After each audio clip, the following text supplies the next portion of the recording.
If you're a manifesting generator, why does niching down feel like the fastest way to kill your energy, even though everybody says that that is the key to success? What if the problem isn't that you can't niche as a manigen, but that you've been taught a version of niching that works against how you're designed? Most business advice says you need to pick one thing, stick to it, and stay predictable. So, most business coaches and teachers will tell you that focus equals success. And that advice does not work for you as a manifesting generator. It does work for a lot of people, but I'm guessing that you're here right now because it's just not something that your body really, really loves in any way, shape, or form. And you're probably starting to feel, if you have niche down in the traditional way, you probably started to feel a little bit constricted right now. So for manifesting generators, this model creates boredom, it creates restlessness, it creates self-doubt. And also you want to pivot quite often and you end up feeling really, really guilty because you've got these, sort of like beautiful people in like a membership or whatever else you're doing out there for your business. And you don't want to let them down. There's a little bit of people pleasing going on because you feel guilty that you have outgrown what it is you were doing 2 months ago or a year ago or 2 years ago.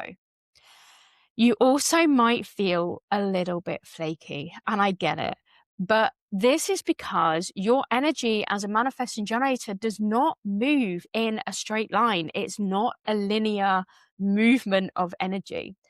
And there is a missing piece that no one explains to you. So by the end of this video, you'll understand exactly why niches feel really suffocating for manifesting generators and how to create a business structure that lets your energy move without losing clarity or momentum. I absolutely learned this the hard way through working with manifesting generators in my business who were just trying to do everything right, trying to do everything they were supposed to do. And yet they still felt really trapped by their own business. There are three shifts that I'm going to give you today that will change everything for you if you are a manifesting generator. So let's start with the one that almost everybody misses. So here's the first thing to understand. Manifesting generators don't necessarily hate focus, right? But you probably do hate being confined to one particular identity. So when I have worked with manifesting generators in the past, I have one particular client in mind, Sarah, who is a health coach. She told me that every single time she sat down and she tried to write her sales page copy and her content and all of this sort of stuff, and she was trying to write to a particular niche about something in particular, she said that her body shut down. And she tried lots of different people, lots of different niches, etc. But every single time she tried to write something, she would sit at her desk, staring at her screen, and she felt really tight. She felt really pressured. And it almost kind of like panicked her a little bit. And guess what? When you sit there, and even within a few seconds, you know that you're not sure what you're going to be writing, guess what happens? Your procrastination kicks in, right? So you go on social media or you go and do the laundry or you go and do something else, right? And you don't get the task done that you really wanted to get done that day. And the thing is that a lot of business coaches will say to you in this moment, oh, you're probably just confused. You probably haven't got clarity on, the perfect person that you want to work with yet. Here's my worksheet. Here's, some questions you can go and answer, and they will help you to come to clarity on who your niche is. Now, I'm telling you, you can do that. Absolutely. But you may feel a bit cornered by doing that because sometimes the fear isn't sitting down and niching. Sometimes the fear is actually choosing the wrong niche because you know yourself that your energy will change and move and mold and transform. So, my client, Sarah, my amazing 5-1 manifesting generator client, she started to analyze the market, right? She tried to analyze people, did some market research. She tried to logic her way into that certainty, and she tried to force herself, right, to decide. But the thing is that her breakthrough came when she realized that she wasn't afraid to focus at all. She was just afraid of being stuck in a version of herself that actually she'd outgrown. Because sometimes with you guys, and I certainly feel this too as well, I'm a projector, but I have a lot of individual circuitry. I feel like there is a transformation that happens within myself every so often, and if I don't keep my business and my offers and my prices up to date, then or up to date with my energy, then things just they just peter off and you don't have the energy anymore to be in your business. And that is the real issue. So, do you want to know what actually really works for manifesting generators? So, what we did with Sarah when we worked together is we actually, instead of just like choosing a niche as an identity for her, we helped her to understand that she was going to really thrive when she chose what I call an umbrella. Okay. This is something, it's a little bit along the lines of like a celebrity strategy because it's something that you want to be known for. And this something that you want to be known for can be as wide as possible. It can be niche. It can be in between. It doesn't matter how, niche or not niche it is. And it is something for your audience to understand that this is who you are and this is what you do. Okay, so it might be that you want to be known for the person who does cycle syncing. It might be that you want to be known for the person who talks about feminine sales. Or it might be that you want to be known for being an astrologer for business owners, right? So you have your hyper niche or your not so hyper niche as an umbrella, but underneath that umbrella, everything is fluid, everything is flowy, and you can start to create yourself different containers within that umbrella that really fits your energy as to who you are at that time in your life, at that time in your business as well.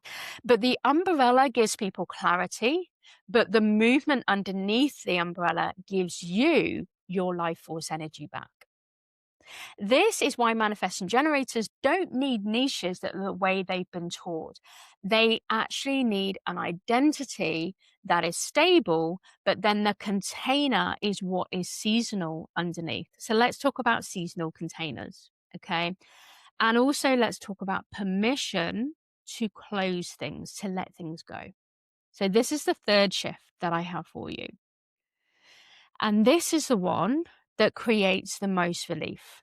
So, underneath your umbrella, you create your containers, but they are seasonal containers. So, they are offers or project or things that have your focus for the moment, and they exist because your energy is there in that piece.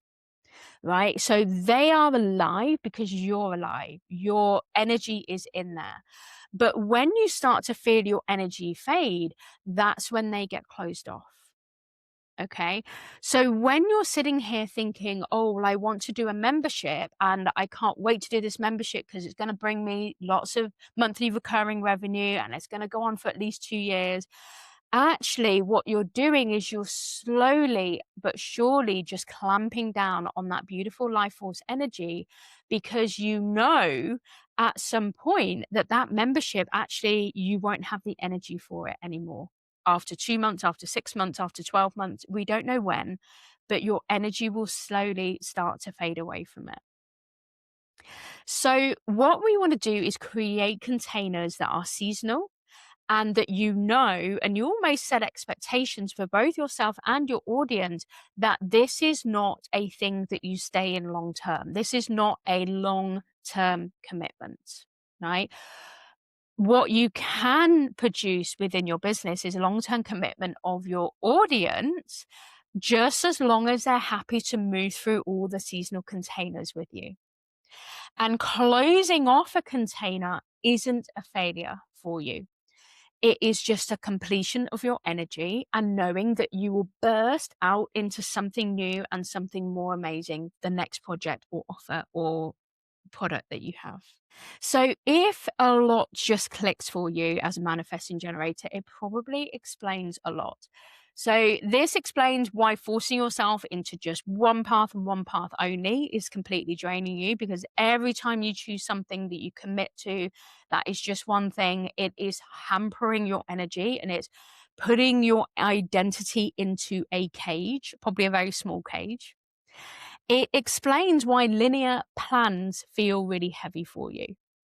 And you also, it kind of also explained why you knew that something was off, even when things, probably are working for you quite well in business, but you just know that there's something off with your energy. You can build a business that moves when you move. Absolutely. You can still be trusted, you can still be known, and you can still be absolutely successful. So, the question I have for you is, what kind of a business model do you want to create so that you get to shine your beautiful manifesting generator energy so that you don't feel clamped into a cage that constricts your energy? If you enjoyed this, in the next video, I'm going to be breaking down why manifesting generators sometimes struggle to finish things in their business and what you can do about it. Remember that you don't need to fix yourself. You just need a structure for your business that helps you to shine that energy rather than clamp it down. I'll see you in the next video.